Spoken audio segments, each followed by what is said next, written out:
श्रीमान भूपेन्द्रभाई, गुजरात राज्यना शिक्षा मंत्री श्री जीतुभाई वाघाणी, आरोग्य मंत्री श्री ऋषिकेशभाई, गांधीनगर जिल्लाना प्रभारी गृह અને રમત વિભાગના મંત્રી શ્રી હર્ષભાઈ સંઘવી, ગાંધીનગર જિલ્લા ભારતીય જનતા પાર્ટીના અધ્યક્ષ અને માણસાના વતની શ્રી અનિલભાઈ પટેલ, માણસા નગરપાલિકાના અધ્યક્ષા બેન કૈલાસબેન, અક્ષય પાત્ર સંસ્થાના પ્રતિનિધિગણ, અહીંના ભૂતપૂર્વ ધારાસભ્ય શ્રીમાન અમિતભાઈ ચૌધરી, ગાંધીનગર લોકસભાના પ્રભારી શ્રી હર્ષદભાઈ, જિલ્લા પંચાયત, તાલુકા પંચાયત, મ્યુનિસિપાલિટીના સદસ્યશ્રીઓ, કલેક્ટરશ્રી અને ઉપસ્થિત સૌ અધિકારી મિત્રોબેન, બહેનનો મને પત્ર આવ્યો હતો કૈલાસબેન, તમે એક હોલ બનાવ્યો છે, એનું ઉદઘાટન કરવા આવજો. મને ખબર નથી કે તમે આ મુલાકાતને જુદી દૃષ્ટિથી કરશો. ક્યારનું ચાલે છે કે પૈતૃક ગામ નથી ભાઈ, મારું પોતાનું ગામ છે. હું અહીંયા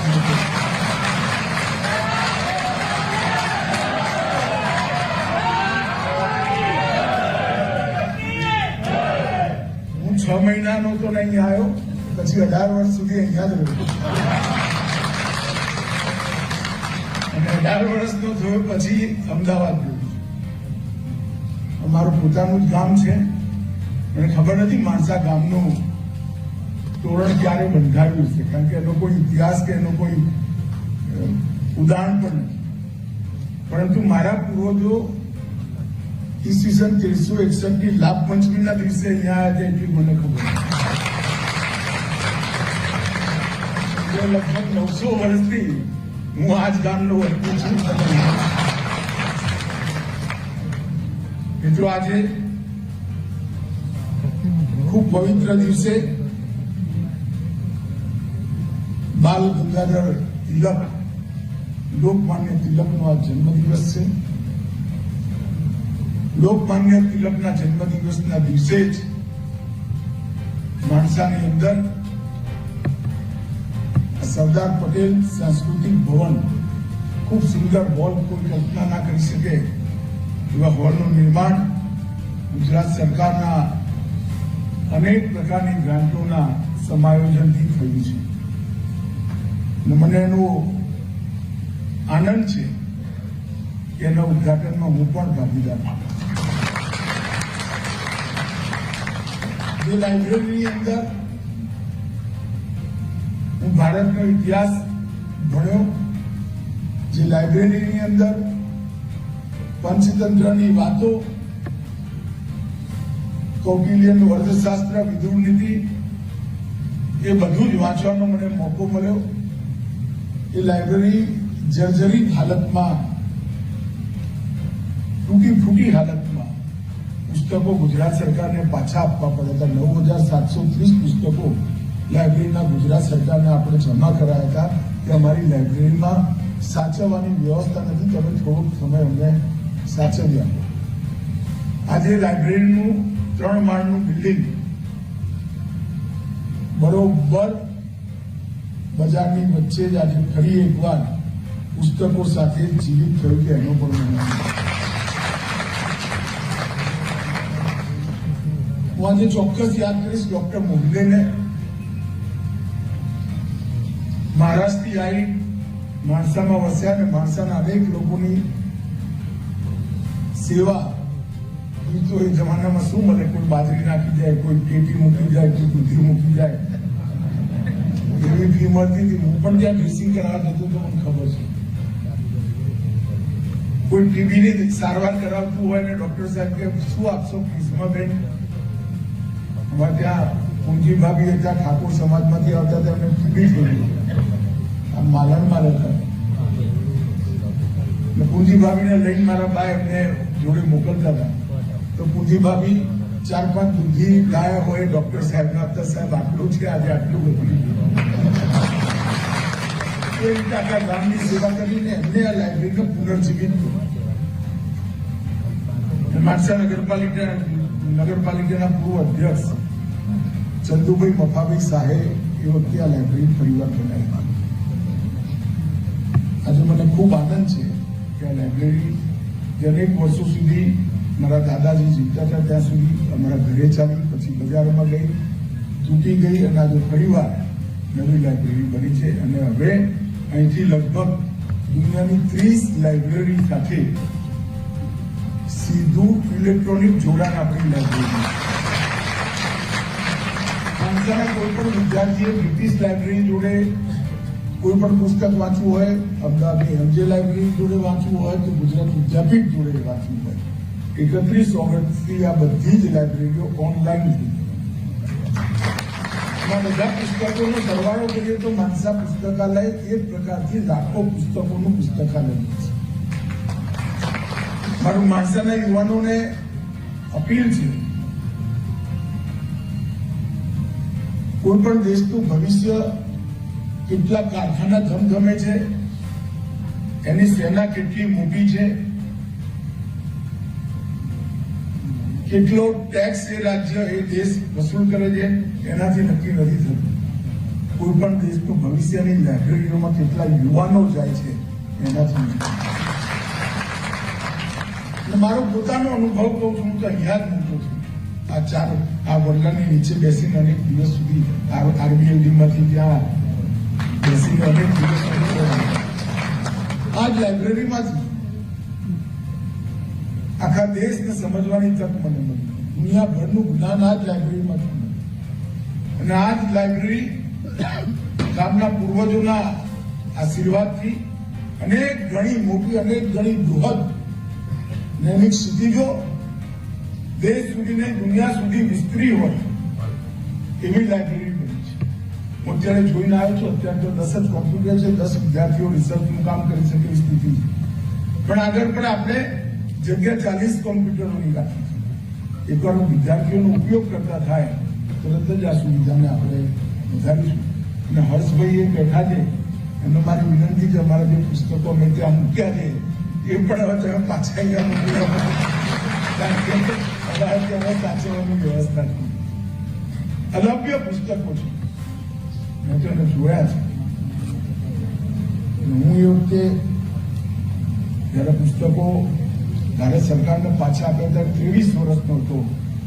આંખમાં આંસુ સાથે ગુજરાત સરકારને પુસ્તકો આપ્યા હતા કે અમારા ગામમાં અને સાચવવાની વ્યવસ્થા નથી, તમે સાચવવા જઈ ગયા. તો મોટા ભાગના પુસ્તકો ગુજરાત સરકારે ખૂબ ખંતપૂર્વક કેમિકલ પ્રોસેસ કરી સડી ના જાય એ રીતે સાચવ્યા છે. અને હવે બધા પુસ્તકોની જગ્યા આપણી લાઇબ્રેરીમાં થઈ ગઈ છે. માણસાના વિકાસમાં હંમેશા ખલતું કે કોઈ કહે કે ભાઈ જરા વધારે માથા પડે છે તો કે ગાંધીનગર લઈ જાઓ, અમદાવાદ સિવિલમાં લઈ જાઓ. આપણા ત્યાં સિવિલ હોસ્પિટલ છે પણ પૂરતી નથી. ગાંધીનગર જો કે બહુ દૂર નથી, પરંતુ માણસાના પરંતુ 12 પરાર. આ બધાના પરારના એક પણ વ્યક્તિએ ગાંધીનગર ના જવું પડે એવી હોસ્પિટલ પણ આપણે થોડાક જ સમયમાં અહીંયા ચાલુ છે. સિવિલ હોસ્પિટલની અંદર ખૂબ મોટી જગ્યા પડી છે. રાજ્ય સરકારે બધી તૈયારી બતાવી છે, સીપીસીએ બેઠા છે. પરંતુ માણસાના નાગરિકોની એ જવાબદારી છે કે રાજ્ય સરકાર પણ ઓછામાં ઓછો બોજ આપે.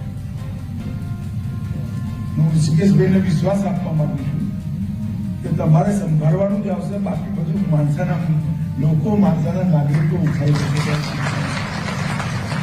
પણ સરકાર એને સંભાળે તો સ્વાભાવિક વાત છે, સરકારની જવાબદારી.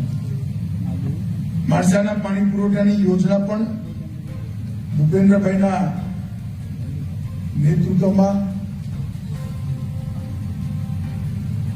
ખૂબ સુંદર પાણી પુરવઠા યોજના મેં ડિટેલ એની ઇન્ફોર્મેશન લીધી છે.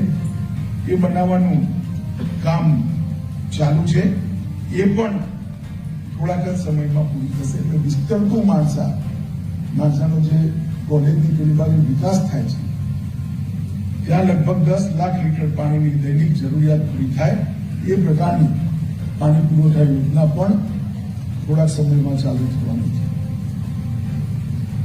માણસા પાવલા 4 લેન રોડ ભૂપેન્દ્રભાઈ અહીંયા આવ્યા હતા. રાજા આવે તો કંઈક કંઈક લઈને આવે. ભૂપેન્દ્રભાઈએ 40 કરોડ રૂપિયા માણસા પાવલા રોડના માટે આપ્યા હતા. એટલે સિવરેજની લાઈનો માટે પણ 50 કરોડ રૂપિયા ગટર યોજનાના વિસ્તારીકરણ માટે પણ 50 કરોડ યોજનાનો આપણા 12 પરામાં અને માણસા શહેરમાંથી 13 તળાવો છે. આ 13 તળાવોને આંતરિક રૂપે જોડવાનો એક કાર્યક્રમ પણ ગુજરાત સરકારે વિચાર્યો છે. ખૂબ મહત્વાકાંક્ષી કાર્યક્રમ છે. એક દૃષ્ટિથી જોવા જાવ તો 2007માં આપણે જ્યાં આગળ બેઠા છે એ તળાવને નર્મદાથી ભરવાની લાઈન ઓલરેડી નાખી છે. વખતે ગામના લોકોએ ભેગા થઈ પૈસા એકઠા કરી લગભગ 3.5 કરોડ રૂપિયા ખર્ચી નર્મદાની પાઇપલાઇન આપણે નાખેલી છે.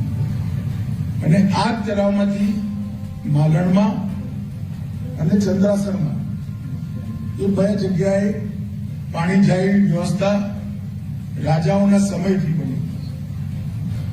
હવે જો ચંદ્રાડા જોડે બાકીના 10 તળાવોને જોડી દઈએ તો આપણા 13 તળાવો 12 મહિના પાણીથી ભરેલા રહે. કારણ કે નર્મદાનું પાણી 12 મહિના આપણને મળે. એ વ્યવસ્થા પણ આજે ખૂબ સુંદર રીતે થવાની છે. આ કાર્યક્રમ પછી હું ઋષિકેશભાઈ એને જોવાના પણ છે.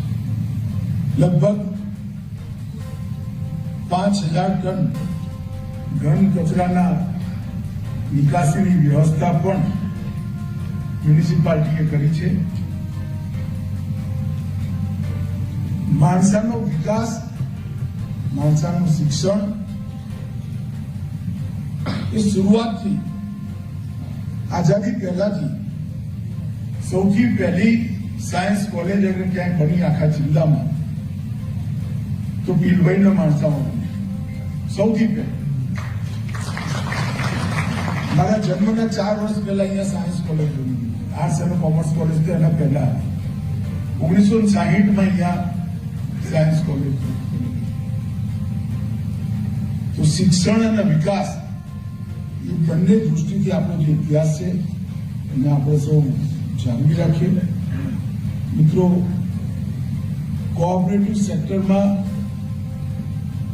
આપણા વડાપ્રધાન અને પ્રિય નેતા નરેન્દ્રભાઈએ અનેકવિધ યોજનાઓ અહીંયા પર ચાલુ થયા એવા નવા ક્ષેત્રો ખોલ્યા. હું એક દિવસ અહીંયા આવવાનો છું. ડેરીના મિત્રો, સોસાયટીના મિત્રો, કન્ઝ્યુમર સોસાયટી ચાલુ છે બંધ છે ખબર નથી, પણ એના પણ મિત્રો સાથે બધા સાથે બેસી 13 પ્રકારની સહકારી પ્રવૃત્તિ માણસાની અંદર ચાલુ થાય. અને માણસા કોઓપરેટિવની દૃષ્ટિથી મોડેલ બને એ પ્રકારની વ્યવસ્થા ગામમાં આપણે કરવાની છે. આપણી પાંજરાપોળ એની સાથે જ ગોબર ગેસની વ્યવસ્થા, ગોબર બેંકની વ્યવસ્થા, સામુદાયિક પિયત મંડળીની વ્યવસ્થા, પાણી બચાવવાની વ્યવસ્થા, આ બધી અનેક ચીજો એક સાથે જોડાય એ પ્રકારથી માણસાના સર્વાંગીણ વિકાસ માટે માણસાના યુવાનો આગળ આવે. અને ભારતીય જનતા પાર્ટીના કાર્યકર્તાઓ પણ રાજનીતિની સાથે સાથે માણસાના વિકાસ માટે આગળ આવે. મિત્રો, અહીંયા આવતા પહેલા હું અક્ષય પાત્રનું 25,000 બાળકોને સ્વચ્છ ભોજન, પૌષ્ટિક ભોજન અને સ્વાદિષ્ટ ભોજન જમાડાય એ પ્રકારની 25,000 બાળકોને જમવાનું બનવાની વ્યવસ્થા મારો આપ સૌને આગ્રહ છે, અક્ષય પ્રાંતના પ્રતિનિધિઓ અહીંયા છે, એમનો સંપર્ક કરી ગામના પ્રત્યેક વાલીએ એકવાર આ વ્યવસ્થા જોવી જોઈએ કે આપણું બાળક ગુજરાત સરકાર અને ભારત સરકારની વ્યવસ્થાથી અક્ષય પાત્રના ડિવોટીઝના પરિશ્રમ કેટલું સુંદર ભોજન જમે છે। એકવાર લોટ નાખ્યા પછી ઘી લગાડી રોટલી બહાર આવે ત્યાં સુધી ક્યાંય માણસનો હાથ જ નથી આવતો। એકવાર દાળ નાખ્યા પછી દાળ બનીને બહાર આવે ત્યાં સુધી ક્યાંય માણસનો હાથ જ નથી આવતો। એકવાર ચોખા નાખ્યા પછી જીરા રાઈસ બનાવવાનો હોય કે સાદો રાઈસ બનાવવાનો, સાદો ભાત બનાવવાનો, એ બનીને બહાર આવે ત્યાં સુધી માણસનો હાથ જ નથી। માણસા તાલુકાના 25,000 બાળકોને નાસ્તો અને ભોજન અને સુખડી જેવા પૌષ્ટિક આહાર એ બધું બનાવવાની અને ગરમ ગરમ બાળકો સુધી પહોંચે એ પ્રકારની વિતરણની વ્યવસ્થા અક્ષય પાત્રના માધ્યમથી થઈ છે। મારું આપ સૌને આગ્રહ છે કે એકવાર આ વ્યવસ્થા જોજો। ચૂપચાપ બોલ્યા વગર, કોઈ પ્રસિદ્ધિ વગર કર્યા વગર સમાજની સેવા કઈ રીતે થઈ શકે એ મધુ પંડિત અને એમના સાથીઓને આપણે ખૂબ ખૂબ ધન્યવાદ કરીએ। માનસાના તાલુકાના 25,000 બાળકોને પૌષ્ટિક, સ્વાદિષ્ટ, આરોગ્યપ્રદ ભોજન કઈ રીતે પહોંચાડે છે। મિત્રો, હું તો કંઈ બોલવાનું વિચારીને આવ્યો નથી, પણ હું એટલું ચોક્કસ કહું છું કે 2024 પહેલા આપણે માણસાની અંદર કોઈ સુવિધા બાકી ના રહે, કોઈ પ્રકારની વ્યવસ્થા સૌ સાથે મળીને કરીશું। ગુજરાત સરકાર આપણી સાથે જ છે। આજે સિવિલ હોસ્પિટલ અને તળાવના લિંકિંગની વ્યવસ્થા એકવાર જોયા પછી એને કઈ રીતે ઝડપથી આગળ લઈ જવાય અને બાકીની પણ જે યોજનાઓ ચાલુ કરાય, માણસા બાલવા રોડ હોય, પીવાના પાણીનું હોય કે સિગરેટની યોજના હોય, એ બધી યોજનાઓ કઈ રીતે જલ્દીથી જલ્દી પૂરી થાય એ દિશામાં આપણે સૌ સાથે મળીને કામ કરીએ। ખરેખર આજે બહુ લાંબા સમય પછી આપ સૌને મળી ગામમાં આવીને હૃદયથી આનંદ વાત કરી સૌ મારું સ્વાગત કર્યું એટલા માટે ખૂબ ખૂબ આભાર માની મારી વાત પૂરી કરી।